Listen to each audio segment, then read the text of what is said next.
श्री गणेश जी की दूसरी विशेषता है मनुष्य की नाद भाषा एवं देवताओं की प्रकाश भाषा समझकर उनका रूपांतर करना।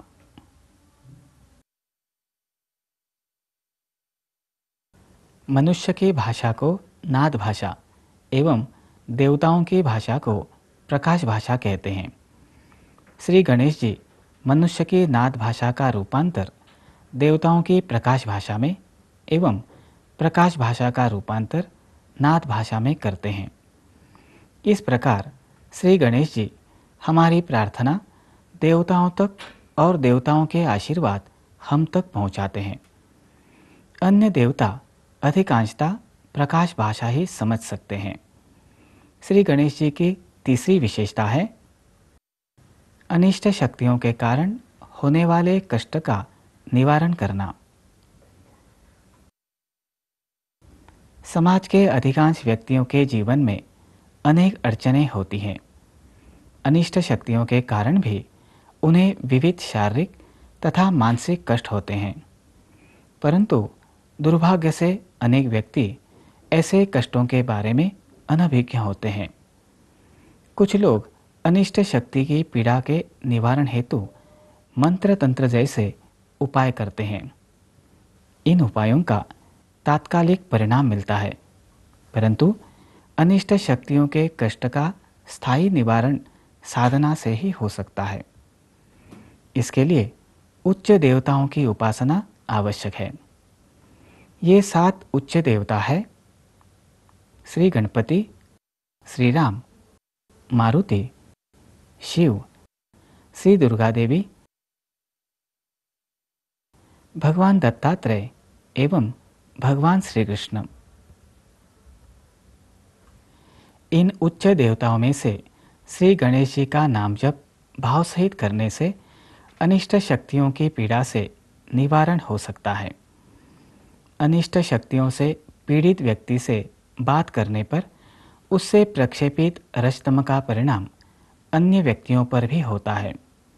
इसलिए उनके संपर्क में आने वाले व्यक्तियों को प्रकृति के अनुसार सिर दर्द तथा जी मितलाना अर्थात नौशिया जैसे विविध प्रकार के कष्ट हो सकते हैं। श्री गणेश जी के नाम जप के चैतन्य से ये कष्ट घट जाते हैं। अब समझ लेते हैं श्री गणेश जी से संबंधित तिथि चतुर्थी के बारे में। श्री गणेश जी की तत्व तरंगे सर्वप्रथम जिस तिथि पर पृथ्वी पर आई वह तिथि थी चतुर्थी। तब से श्री गणेश जी का एवं चतुर्थी का संबंध स्थापित हुआ। इस तिथि पर पृथ्वी के स्पंदन श्री गणेश जी के स्पंदनों के समान होते हैं, इसलिए वे एक दूसरे के लिए अनुकूल होते हैं। अर्थात उस तिथि पर श्री गणेश जी के स्पंदन पृथ्वी पर अधिक मात्रा में आते हैं। प्रत्येक मास की चतुर्थी के दिन गणेश तत्व नित्य की तुलना में पृथ्वी पर 100 गुना अधिक कार्यरत रहता है। इस तिथि पर की गई श्री गणेश जी की उपासना से गणेश तत्व का लाभ अधिक होता है। इस दिन श्री गणेश जी का तारक एवं मारक तत्व भी अत्यधिक मात्रा में अर्थात अन्य दिनों की तुलना में अधिक कार्यरत रहता है। इस दिन ब्रह्मांड से भूमंडल पर गणेश तत्व की तरंगें आकृष्ट होती हैं। इनके कारण वातावरण की सात्विकता बढ़ती है एवं रजतम कणों का विघटन होता है। विघटन का अर्थ है रजतम की मात्रा घट जाना। प्रत्येक माह में मुख्यतः 2 चतुर्थी आती हैं। एक है शुक्ल पक्ष में आने वाली विनायकी चतुर्थी और दूसरी है कृष्ण पक्ष में आने वाली संकष्टी चतुर्थी।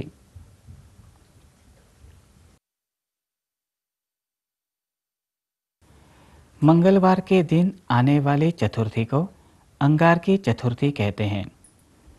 चतुर्थी से संबंधित व्रत के बारे में हम आने वाले सत्संगों में विस्तार से समझ लेंगे। अब तक हमने श्री गणेश जी के कुछ नाम, श्री गणेश जी को विघ्नहर्ता कहने का अध्यात्म शास्त्रीय कारण तथा श्री गणेश जी के कुछ विशेषताएं देखी। किसी भी देवता की उपासना करते समय हमें उस देवता के गुण विशेष ज्ञात हो तो उपासना अधिक श्रद्धापूर्वक व भावपूर्ण होती है। श्री गणेश जी से संबंधित चतुर्थी की तिथि के बारे में भी हमने समझ लिया। अब हम समझ लेते हैं श्री गणेशोपासना। श्री गणेश जी की उपासना में नित्य पूजा, अभिषेक, संबंधित व्रत एवं उपवास, अथर्व शीर्ष पाठ, संबंधित विविध श्लोक एवं मंत्रों का विशिष्ट संख्या में पाठ, नाम जप जैसी विविध कृतियों का अंतर्भाव होता है। कुछ लोग विशेष रूप से श्री गणेश सहस्र नाम का पाठ करते हुए अर्थात श्री गणेश जी के 1 सहस्र नामों में से एक एक का उच्चारण कर श्री गणेश जी को दुर्वा अर्थात धूप अर्पण करते हैं। इसे दुर्वार्चन कहते हैं।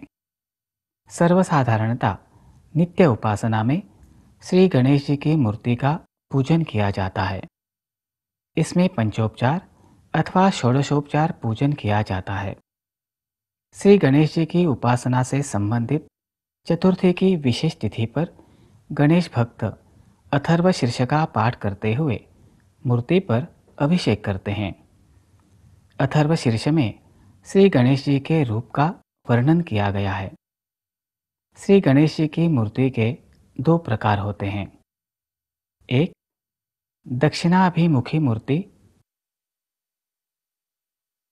एवं 2 वाममुखी मूर्ति।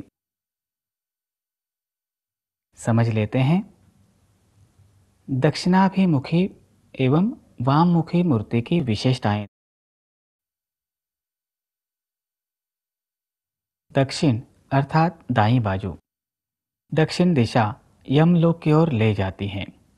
दाईं बाजू सूर्य नाड़ी की है।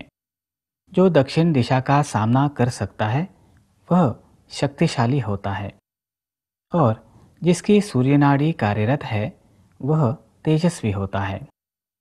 इन दोनों अर्थों से दक्षिणाभिमुखी श्री गणेश जी को जागृत माना जाता है। दक्षिणाभिमुखी अर्थात ऐसी मूर्ति जिसकी सूंड दाईं ओर मुड़ी हुई है। दक्षिण दिशा से रज तरंगें आती हैं जिनके प्रभाव से व्यक्ति को कष्ट हो सकते हैं। इसीलिए कर्मकांड के सर्व नियमों का यथार्थ पालन कर दक्षिणाभिमुखी मूर्ति की पूजा की जाती है। कर्मकांड के अंतर्गत शुचिर्भूतता, पावित्र्य, शौच अशौच इत्यादि सभी नियमों का पालन करने से व्यक्ति की सात्विकता बढ़ती है एवं दक्षिण दिशा से प्रक्षेपित रज तरंगों से उसे कष्ट नहीं होता। वाम अर्थात बाईं बाजू। पूर्व की ओर मुख कर खड़े रहने से अपनी बाईं ओर उत्तर दिशा होती है। उत्तर दिशा अध्यात्म के लिए पूरक व आनंददायक है। बाईं बाजू चंद्र नाड़ी की है। यह शीतलता प्रदान करती है। इसलिए पूजन में अधिकतर वाममुखी श्री गणेश जी की मूर्ति रखी जाती है। वाममुखी मूर्ति की सूंड बाईं ओर मुड़ी हुई होती है। इसका पूजन नित्य की पद्धति से किया जाता है। आइए अब समझ लेते हैं श्री गणेश जी का नित्य पूजन।